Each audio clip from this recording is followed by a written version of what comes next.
बहुत पुरानी बात है। एक दिन चांद और सूरज आसमान की सैर कर रहे थे। तभी उन्हें धरती पर कुछ गरीब बच्चे दिखाई देते हैं। उन बच्चों की यूनिफॉर्म फटी पुरानी थी। इसके साथ ही उनके पैर में जूते भी नहीं थे। उन बच्चों की बुरी हालत देखकर चांद और सूरज को बहुत दुख होता है। ये बेचारे बच्चे कितने गरीब हैं। इनके पास पहनने के लिए अच्छे कपड़े नहीं हैं। यहाँ तक कि इन्हें नंगे पाँव स्कूल जाना पड़ता है। और तुम ठीक कहते हो चांद भाई, इन बच्चों की बुरी हालत देखकर मुझे बहुत दुख हो रहा है। हमें इन बच्चों की सहायता करनी चाहिए।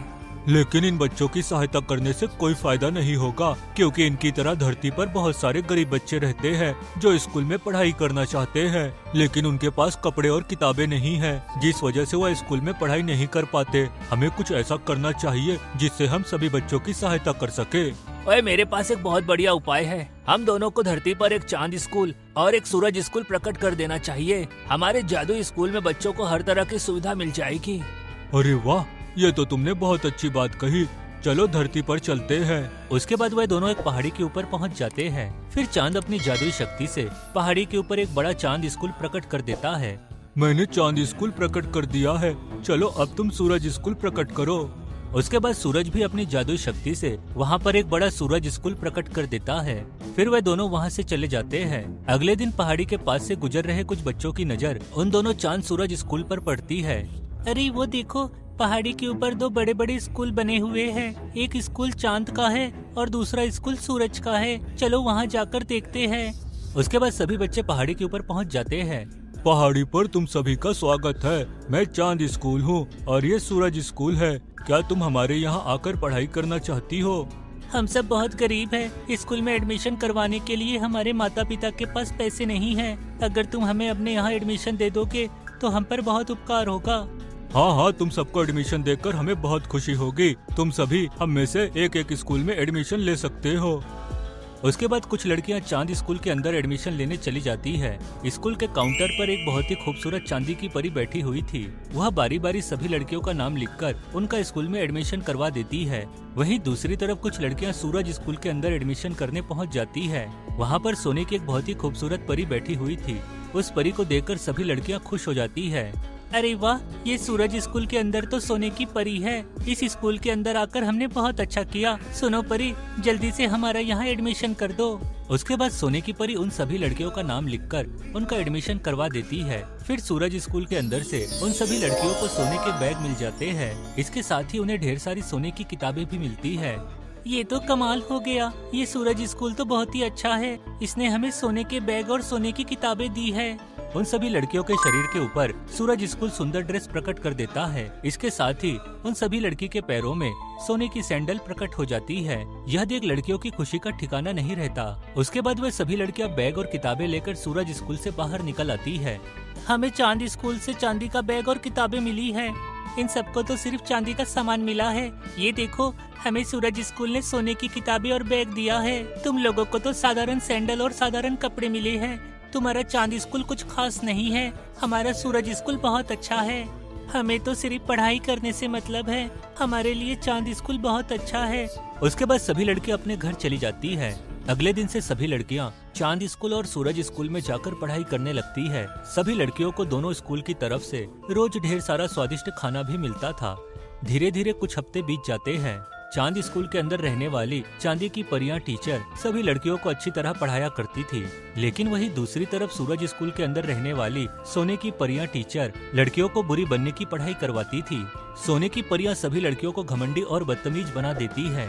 फिर एक दिन गांव का एक बूढ़ा आदमी ढेर सारा दूध लेकर जा रहा था। तभी अचानक उसका पैर फिसल जाता है और वह सारा दूध जमीन पर गिर जाता है। सूरज स्कूल में पढ़ने वाली लड़कियां जोर जोर से हंसते हुए बूढ़े आदमी का मजाक उड़ाने लगती है।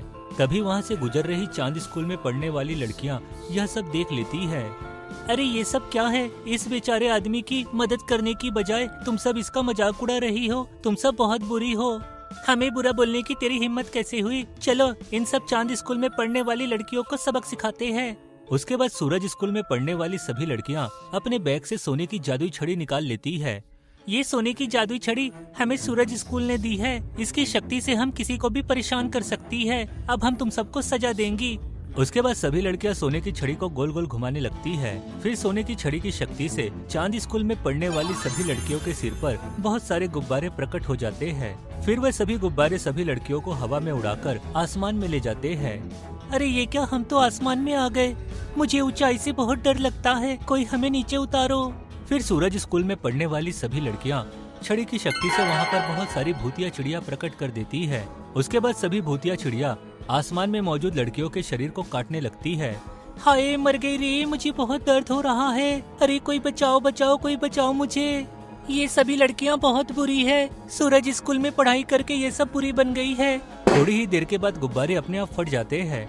उसके बाद सभी लड़कियां धड़ाम से नीचे गिर जाती है, जिस वजह से उन सभी लड़कियों के हाथ पैर टूट जाते हैं। यह देख सूरज स्कूल में पढ़ने वाली लड़कियां हंसते हुए वहां से चली जाती है। दूसरी तरफ चांद स्कूल अपनी शक्ति से सारी सच्चाई जान लेता है। चांद स्कूल उसी वक्त वहां पर एक जादुई हाथी डॉक्टर प्रकट कर देता है। उसके बाद हाथी सभी घायल लड़कियों के पास पहुंचकर उनके शरीर के ऊपर दवाई छिड़कना शुरू कर देता है और थोड़ी ही देर में सभी लड़कियां पूरी तरह ठीक हो जाती है। सुनो सूरज, तुमने अपने स्कूल में पढ़ने वाली लड़कियों को बुरी शिक्षा दी है। तुमने उन्हें जादुई छड़ी देकर सभी को परेशान करने की शिक्षा दी है। ये बहुत ही गलत बात है। ओए तू अपनी बकवास बंद कर। मुझे लड़कियों को अच्छी शिक्षा देने का कोई शौक नहीं है। लड़कियों को बुरा बनाने में मुझे बड़ा मजा आता है।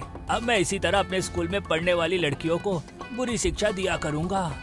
दूसरी तरफ सूरज स्कूल में पढ़ने वाली लड़कियां गांव के लोगों को परेशान करने का मन बना लेती है। उस समय सभी लोग गहरी नींद में सो रहे थे। सारी लड़कियां सोने की छड़ी को गोल गोल घुमाने लगती है। उसके बाद सभी गांव वाले हवा में उड़ते हुए नदी के ठंडे पानी में गिर जाते हैं। अरे बाप रे, अचानक मैं नदी में कैसे आ गया? अरे कोई बचाओ बचाओ मुझे, कोई बचाओ।